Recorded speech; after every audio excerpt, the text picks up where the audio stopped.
काय काय जीव चाललंय एवढं तुझा पर कुठे चालला शॉपिंगला चाललंय का? मला पण यायचं शॉपिंगला. दिवाळी आली ना, मला शॉपिंगला नाही, साडी घे चांगली. माझ्याकडेच पैसे नाही तुला कुठे नाही शॉपिंगला. आणि एवढं टकाटक मध्ये कुठे निघले मग? गॉगल घालून एवढी बारीक कपडे घालून आणि मग तो पैसे नाही.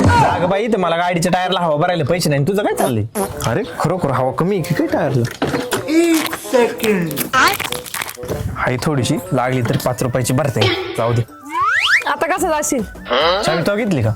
बरं देवली आत्ता ना गाडीच्या टायरला हवा कमी आहे, मग डबल सीट नाही आपल्याला जाता येते. मी तिथे गेलो ना तुला फोटो पाठवीन, घेतो चांगली साडी तुला. दे चावी. घेतो नाही, किती हजारची घेतो बोल? 10,000च्या पुढची साडी पाहिजे मला. 10च्या पुढची? बरं घेतो ओली 11-12 हजारापर्यंत. दे चावी तू. नक्की ना मग? हो नक्की. तुला माहिती ठीक आहे आहे फसवत ठीक नाही तुला. आहे. जा मग जा, व्हिडिओ कॉल करा नक्की. हो करणार. 10 नाही तुला आता 10 रुपयाची पण साडी नाही घेणार. Bye bye. अच्छा असं आहे का? हे बघ तुझं एटीएम कार्ड आहे माझ्याकडे. रक्षाबंधनचं विसरलंय. मला माहित होतं तू पलटणारच आहे. अयो तिच्या हातात एटीएम गेले सगळं खाली करीन.